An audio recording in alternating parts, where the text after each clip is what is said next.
اللہ من الشیطان الرجیم بسم اللہ الرحمن الرحیم اذالک خیر نزلا، کیا یہ مہمان نوازی بہتر ہے ام شجرۃ الزقوم، یا زقوم کا درخت؟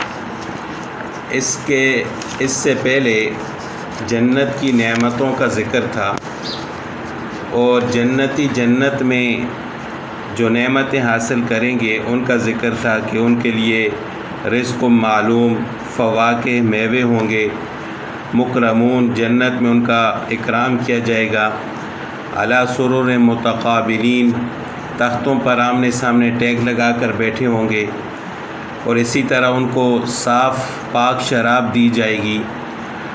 تو ان نعمتوں کا ذکر کرنے کے بعد اللہ تعالیٰ فرماتے ہیں کہ کیا یہ جنت کی نعمتیں ان کی مہمان نوازی کے لیے اچھی ہیں یا زقوم کا درخت؟ انا جعلناها فتنة للظالمین، ہم نے زقوم کے درخت کو ظالموں کے لیے فتنہ بنایا ہے۔ اب یہ زقوم کا درخت کیا ہے؟ زقوم نام کا ایک درخت جزیرہ عرب کے علاقے تہامہ میں پایا جاتا ہے، اور علامہ علوسی رحمۃ اللہ علیہ نے لکھا ہے کہ یہ دوسرے بنجر صحراؤں میں بھی پایا جاتا ہے، اور بعض حضرات نے فرمایا کہ یہ وہی درخت ہے جس کو اردو میں تھوہڑ کہتے ہیں، تھوہڑ۔ اور ہندوستان میں اس کے ساتھ ملتا جلتا ایک درخت پایا جاتا ہے، ناگ پھن۔ ناگ پھن اس کو اسی وجہ سے کہا جاتا ہے، یہاں آگے آیت میں بھی اس کا ذکر ہے کہ رؤوس الشیاطین، کہ اس کا خوشہ ایسے ہوتا ہے جیسے شیطانوں کے سر۔ تو بعض حضرات مفسرین کی یہ رائے ہے کہ یہ جہنمیوں کو جو درخت کھلایا جائے گا وہ یہی دنیا کا زقوم ہے، اور بعض حضرات فرماتے ہیں کہ اگرچہ دنیا میں بھی زقوم پایا جاتا ہے لیکن جہنمیوں کو جو کھلایا جائے گا وہ یہ دنیا والا زقوم نہیں ہوگا بلکہ وہ جہنم کا زقوم ہوگا۔ جیسے جہنم میں بھی سانپ اور بچھو پائے جاتے ہیں لیکن دنیا میں بھی سانپ اور بچھو ہوتے ہیں، لیکن وہاں پر جو جہنمیوں کو کاٹیں گے، ان کو کھائیں گے، وہ جہنم والے سانپ اور بچھو ہوں گے، دنیا والے نہیں ہوں گے۔ تو اسی طرح زقوم دنیا میں بھی ہے اور جہنم میں بھی ہے، لیکن جہنمیوں کو جو کھانے کے لیے دیا جائے گا وہ جہنم والا ہوگا، نہ کہ دنیا والا۔ انا جعلناها فتنة للظالمین، ہم نے اس زقوم کے درخت کو ان ظالموں کے لیے فتنہ بنایا ہے۔ فتنہ کا ایک معنی تو عذاب آتا ہے، یعنی یہ بطور عذاب کے ان کو کھانے کے لیے دیا جائے گا، اور اس کا ایک معنی آزمائش اور امتحان کے بھی آتے ہیں۔ مطلب یہ ہے کہ اس درخت کا تذکرہ کر کے ہم یہ امتحان لینا چاہتے ہیں کہ کون اس پر ایمان لاتا ہے اور کون اس کا مذاق اڑاتا ہے۔ چنانچہ کفار عرب اس امتحان میں ناکام رہے، انہوں نے بجائے اس کے کہ اس عذاب سے ڈر کر ایمان لاتے، انہوں نے الٹا مذاق اڑانا شروع کر دیا۔ اور روایات میں ہے کہ جب قرآن کریم کی 2 آیات نازل ہوئیں جن میں کافروں کو زقوم کھلانے کا تذکرہ ہے، تو ابو جہل نے اپنے ساتھیوں سے کہا، تمہارا دوست حضرت محمد صلی اللہ علیہ وسلم کہتا ہے کہ آگ میں ایک درخت ہے، حالانکہ آگ تو درخت کو کھاتی ہے، اور خدا کی قسم ہم تو یہ جانتے ہیں کہ زقوم کھجور اور مکھن کو کہتے ہیں، تو آؤ یہ مکھن اور کھجور کھاؤ۔ تو اس نے الٹا مذاق اڑانا شروع کر دیا۔ اصل میں زقوم بربری زبان میں کھجور اور مکھن کو کہتے ہیں، تو اس نے اس زبان کا زقوم مراد لیتے ہوئے استہزاء کیا اور مذاق اڑانا شروع کیا۔ تو اللہ تعالیٰ نے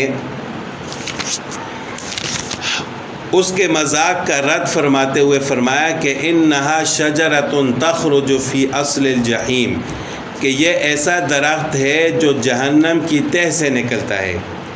طلعھا، اس کا خوشہ کأنہ رؤوس الشیاطین، جیسے شیطانوں کے سر ہوتے ہیں۔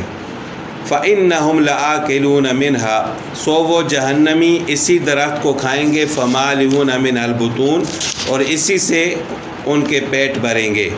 طلعھا کأنہ رؤوس الشیاطین،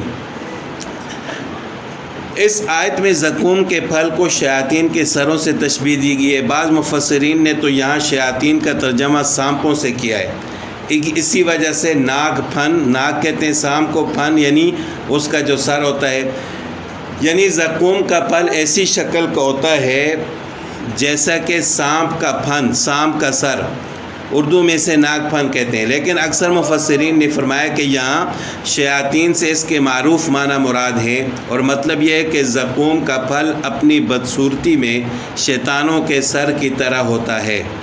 اب سوال یہ پیدا ہوتا ہے کہ شیطان کو تو کسی نے نہیں دیکھا، تو زقوم کے درخت کو، اس کی شاخ کو، اس کے خوشے کو شیطانوں کے سر کے ساتھ کیوں تشبیہ دی گئی ہے؟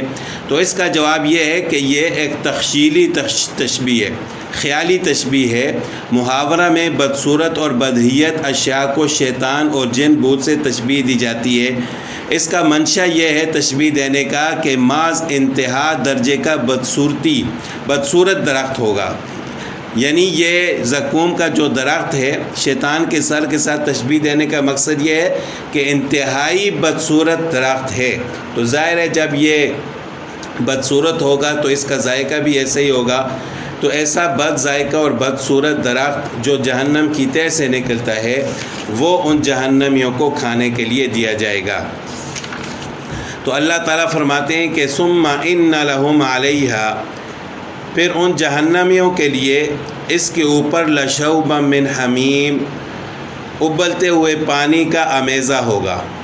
ثم ان مرجعہم الی الجحیم، پھر ان کو لوٹ کر جہنم ہی کی طرف جانا ہوگا، یعنی کہیں اور بھاگ کر نہیں جائیں گے، جہنم ہی ان کا ٹھکانہ ہوگا۔ انہم الفوا آباءہم ضالین، انہوں نے اپنے آباء و اجداد کو گمراہی کی حالت میں پایا ہے۔ فہم علی آثارہم یہرعون، اور وہ انہی کے نقش قدم پر دوڑتے ہوئے جاتے ہیں، لپک لپک کر دوڑ رہے ہیں۔ وَلَقَدْ ضَلَّ قَبْلَهُمْ أَكْثَرُ الْأَوَّلِينَ، اور بیگ چکے ہیں ان سے پہلے بہت سے لوگ۔ وَلَقَدْ أَرْسَلْنَا فِيهِمْ مُنذِرِينَ، اور ہم نے بھیجے ہیں ان میں ڈر سنانے والے، ڈرانے والے، یعنی پیغمبر۔ فانظر، پس دیکھو، کیف کان عاقبۃ المنذرین، کیا انجام ہوا ان لوگوں کا جن کو ڈرایا گیا، یعنی ڈرانے والے تو پیغمبر تھے اور جن کو ڈرایا گیا انہوں نے پیغمبروں کی بات نہیں مانی، تو دیکھو آج ان کا انجام کیا ہوا۔ الا عباد اللہ المخلصین، مگر اللہ کے وہی بندے عذاب سے بچے جو کہ چنے ہوئے تھے، یعنی ان لوگوں میں سے جو تقوی دار تھے، اللہ تعالیٰ کی فرما برداری کرنے والے تھے، مخلص لوگ تھے، چنے ہوئے لوگ تھے، ان کو تو اللہ تعالیٰ نے عذاب سے بچا لیا اور باقیوں کا انجام برا ہوا۔